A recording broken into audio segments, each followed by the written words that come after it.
Oh hi, Future Jenna here, interrupting to tell you that you are watching the video I submitted to Jazza's channel takeover contest back in December. Unfortunately, my submission wasn't viewed according to my analytics, even though I have an email receipt showing I submitted on time. But since the contest is over and the winner's videos have been aired, this video has been released back to me to do with as I please. I love the piece I came up with, so waste not, want not, right? Congratulations, by the way, to my friend and former Art Addicts Alliance member Darkest Raven Designs on actually being one of the 7 Jazza did feature. Alright, back to the video. Sorry, I was just reading. I really should be drawing, but I don't know what to draw today. What if I let my books decide?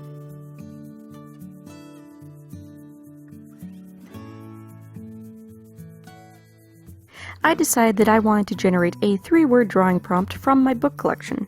There are 7 sections on my shelves that contain fiction books, so I started by pulling 1 book from each section. I then let Google's random number generator pick which of the 7 books to use and which page on each book to look at. On each selected page, I took the first word that grabbed my attention. John Green's novel The Fault in Our Stars gave me the word transparent.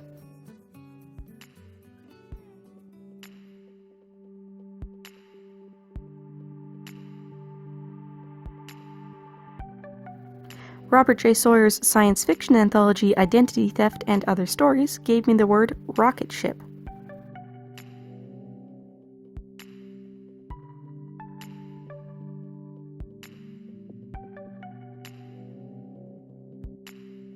Ursula K. Le Guin's fantasy anthology Tales from Earthsea gave me the word doorstep. Transparent, rocket ship, doorstep. This combination of words immediately made me think of a children's science fiction story of the sort where a group of aliens comes to Earth and tries to blend in among humans in a generic city, and in this case, they've replaced an existing house with their own spaceship, or rocket ship if you will, disguised by a holographic projection of the house that's supposed to be in that spot.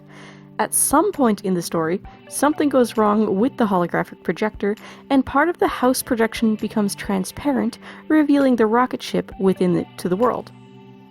So with this in mind, I picked out a couple of my Prismacolor Coal Erase pencils and a pad of sketching paper, and I started to draw a row house, similar to those seen here on the shores of Newfoundland.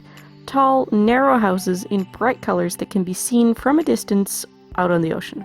Once I was happy enough with the house plan, I started roughing in a very stereotypical looking children's book rocket ship, taking up the entire footprint and height of the holographic house's interior.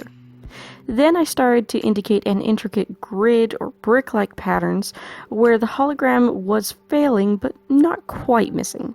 I intended for this to serve both as an indication of what's happening in the final illustration and also as an indication to myself when I'm ready to color this piece where I should show the house or show the ship.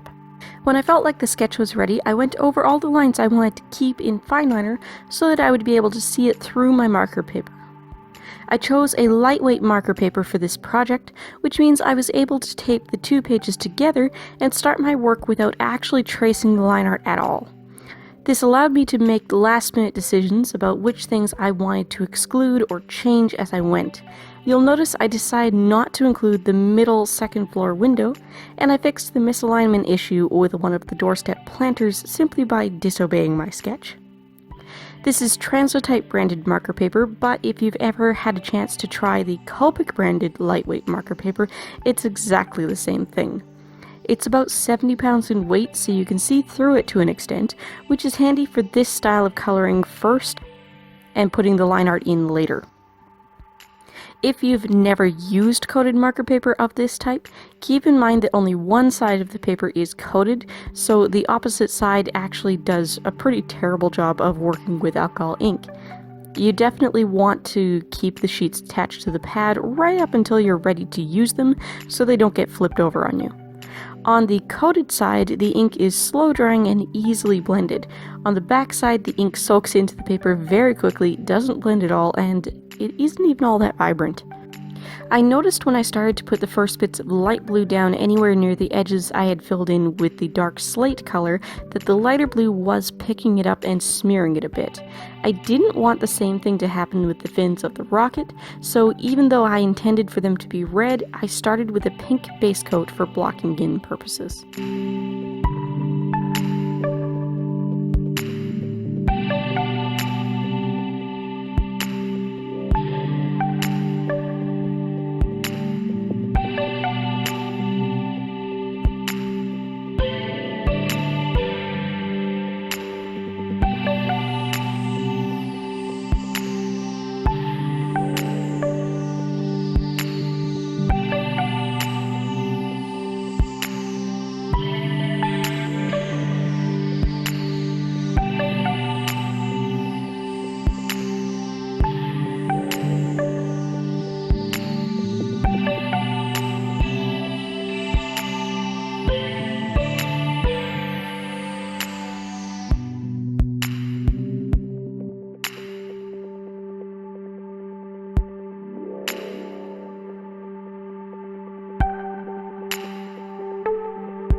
It was about at this point I really noticed my house has a face, and it kind of looks like a surprised face emoji.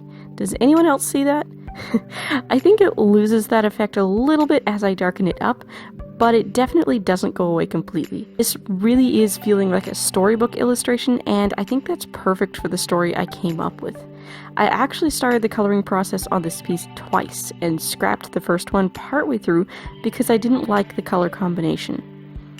We're known for having really loudly colored houses here in Newfoundland, so my first attempt featured a red house, but some of the other color choices I made were really clashing with it, and since red was such a bold color, I felt like it was taking away from the rocket ship, and that's what should really stand out in this drawing.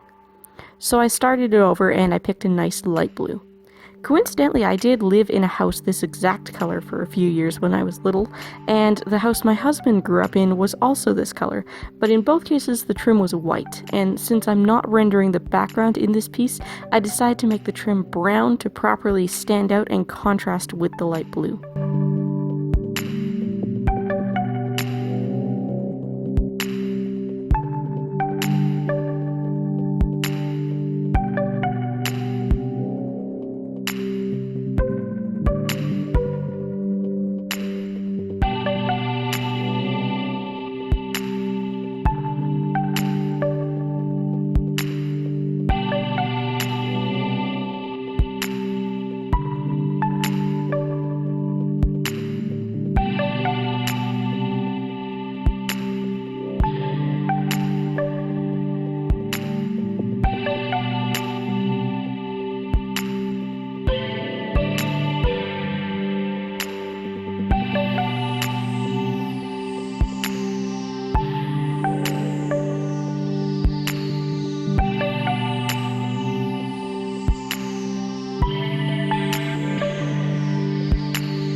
Putting detail into the bushes was fun, and I really think it added a lot of weight and balance to this piece.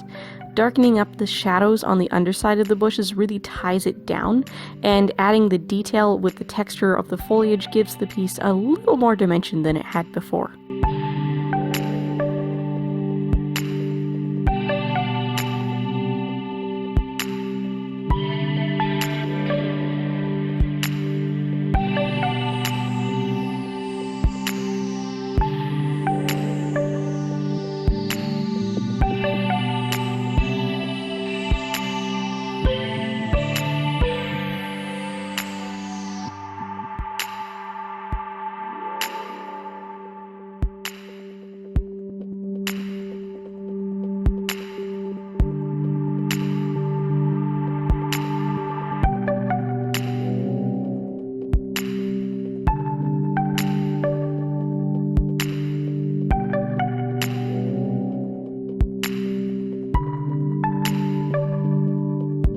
Now it's finally time for line art. I did use a cobalt blue Copic multiliner to add detail to the parts of the hologram that are about to fail, but other than that I stuck with black. I started with my smallest liners for detail within the illustration itself, and added a much thicker stroke to the outline.